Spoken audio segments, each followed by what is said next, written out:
이번 미국 대선이 상당히 재미없게 정말 심심하게 끝날 줄 알았는데 시간이 가면 갈수록 더욱더 치열해지고 이제는 진짜 한 치 앞도 내다보지 못할 만큼 아주 초박빙 상황이 됐습니다. 이 초박빙의 미국 대선에서 근데 앞으로 진짜 중요하게 남은 변수가 있다면 그건 수문표라고 할 수 있는데요. 왜냐?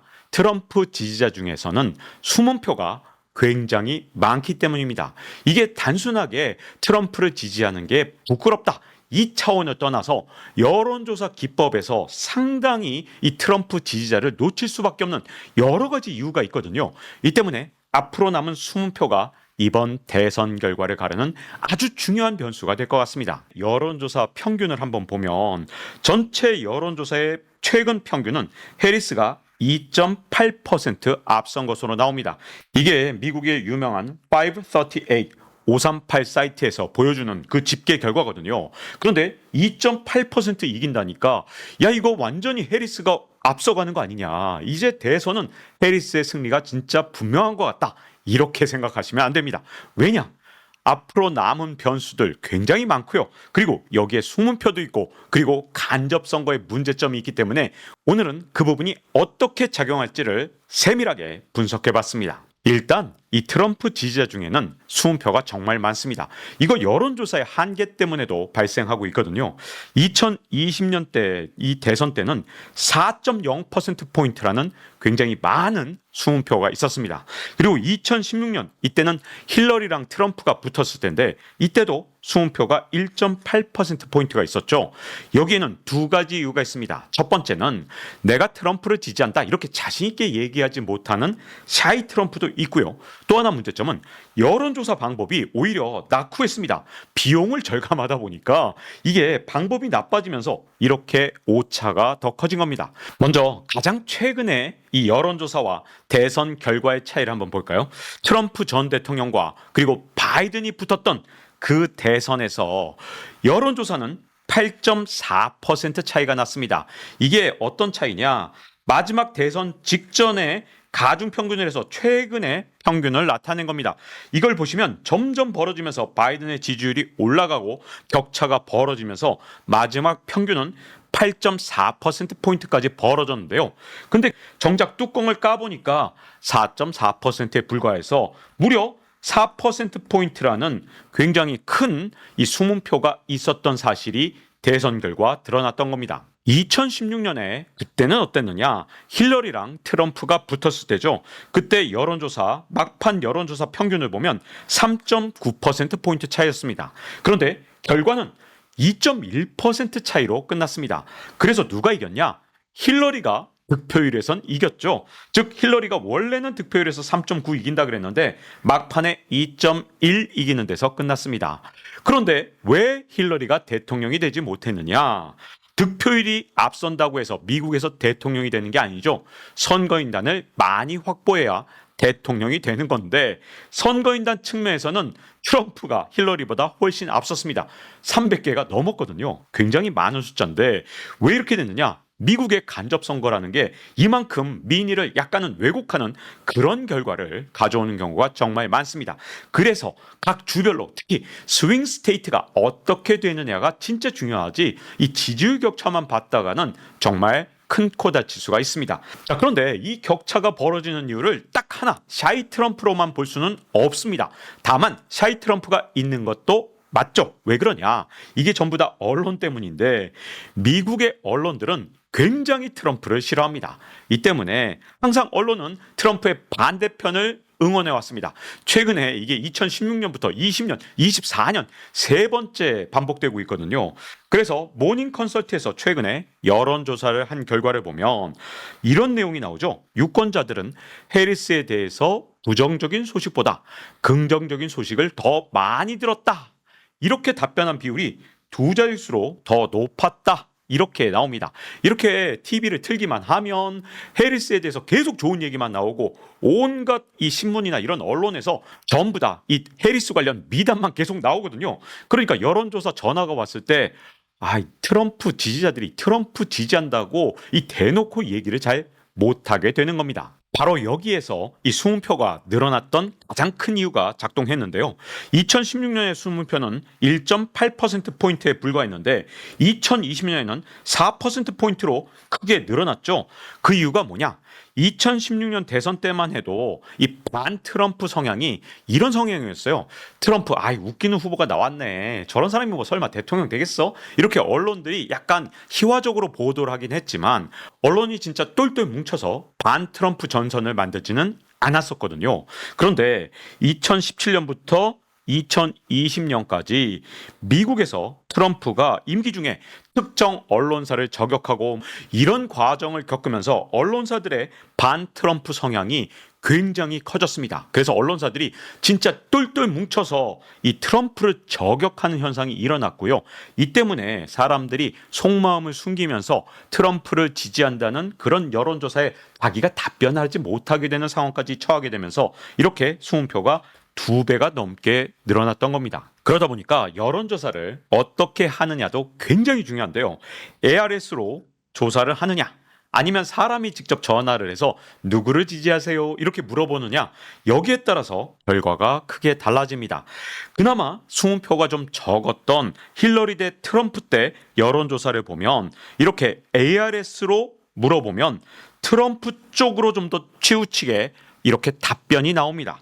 그런데 사람이 직접 전화를 걸면 힐러리 클린턴 쪽으로 치우치게 이렇게 답변이 나옵니다. 왜 그러냐?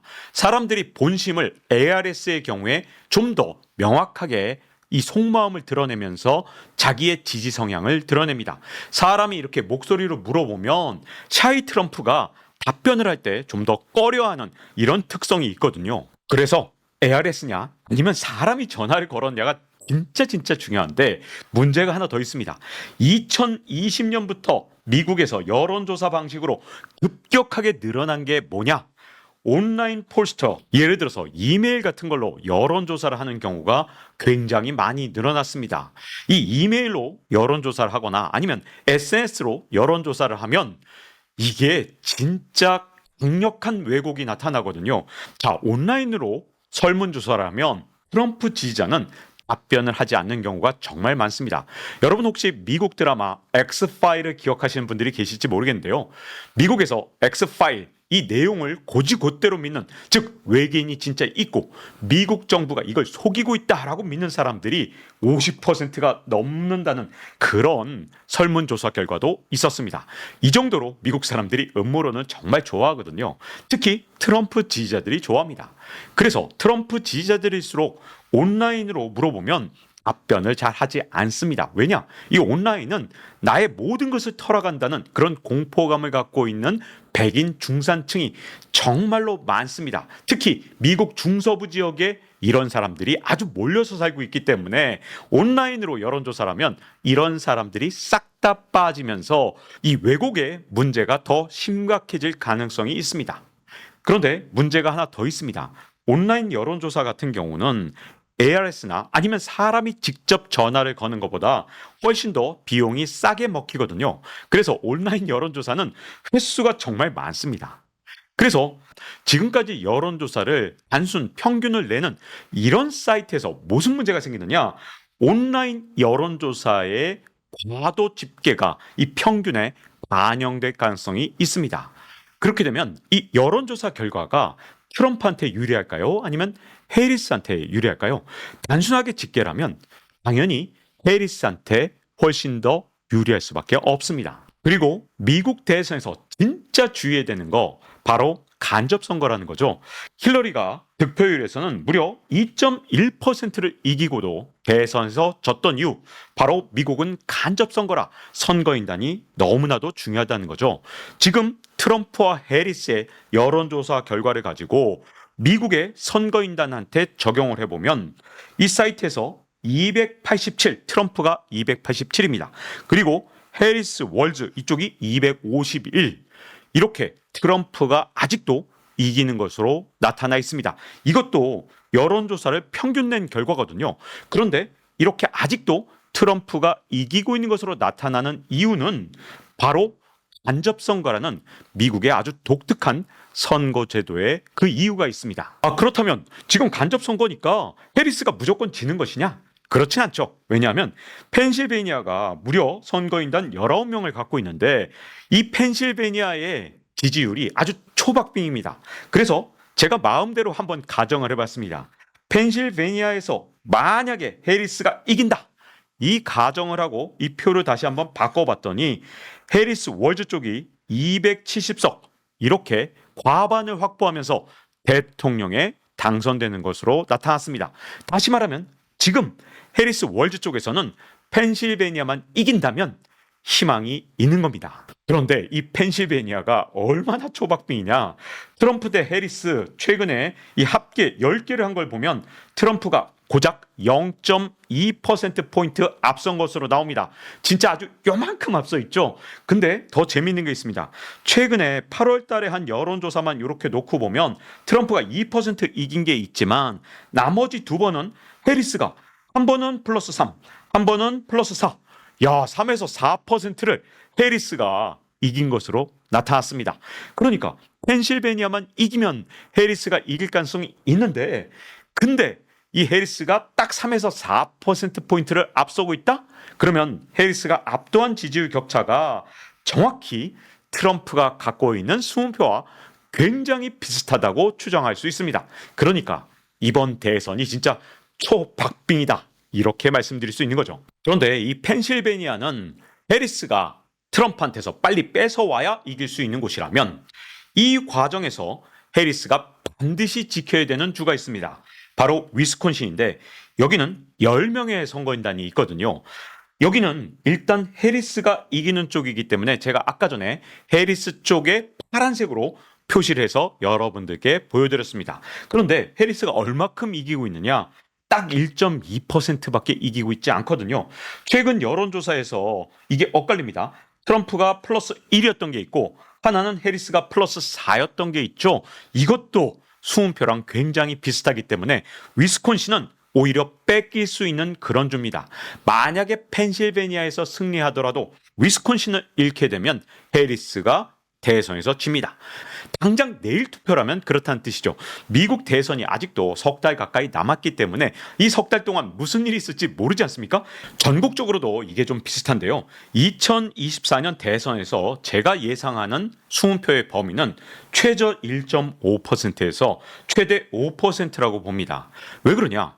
미국의 언론들이 그 어느 때보다도 해리스 편을 들고 있습니다. 그렇기 때문에 미국의 트럼프 지지자들이 지금 말을 못하는 지경까지 왔거든요. 그래서 8월 15일까지의 여론조사를 바탕으로 분석할 경우 수음표가 1.5에서 2%대 초반이라면 해리스가 근소한 차이로 승리를 하겠지만 만약에 2.5% 이상의 트럼프의 수음표가 있다면 근소한 차이로 트럼프가 승리할 수도 있습니다. 물론 이 미국의 특성상 득표율에선 요 정도 차이가 나도 선거인단 수는 막 50명, 70명 막 벌어지면서 큰 차이가 날 수도 있습니다. 이게 정말 미국 선거에서 예측이 불가능하게 만드는 아주 특이한 이 선거인단 제도가 있다는 게 문제인데요. 그렇다면 트럼프의 수음표는 앞으로 늘어날 것이냐 아니면 줄어들 것이냐 이건 미국 언론들한테 달려 있습니다. 만약에 허니문 지속 기간이 굉장히 길어지면서 미국의 언론들이 계속해서 해리스에 대한 찬사를 끊임없이 쏟아낸다면 아마도 트럼프 지지자들은 더욱더 자기의 본심을 숨길 가능성이 있습니다. 지금 미국 언론들의 진짜 단합된 모습으로 해리스를 어떻게든 대통령을 만들어야겠다. 이 모습 때문에 해리스의 인기가 진짜 빠른 속도로 올라가고 있는 그 요인이 되면서 동시에 수음표도 치 늘어나고 있습니다. 이제 미국의 대선 결과는 한 치 앞도 내다보지 못할 만큼 아주 초박빙으로 바뀌었습니다. 더군다나 트럼프한테는 이 수음표가 있기 때문에 정말 마지막까지 그 결과를 예단하기가 쉽지 않을 것 같은데요. 그리고 진짜 중요한 거 또 하나 있죠. 앞으로 80일 넘게 남은 이 기간 동안 지금 러시아 우크라이나 전쟁도 더욱더 뜨거워졌고 그리고 이스라엘과 이란 사이에 또 어떤 일이 생길지도 모르는 상황이기 때문에 너무나도 많은 변수들이 남아있다고 보여집니다. 우리한테도 이 미국의 대선이 정말 초미의 관심사인데요. 앞으로 이 미국 대선이 어떻게 바뀌어갈지 저는 어디까지나 여러분들한테 객관적으로 전해드릴 수 있도록 최선을 다하겠습니다. 박종훈의 지식한방 이제 마칠 시간이 됐습니다. 다음 시간에 뵙겠습니다.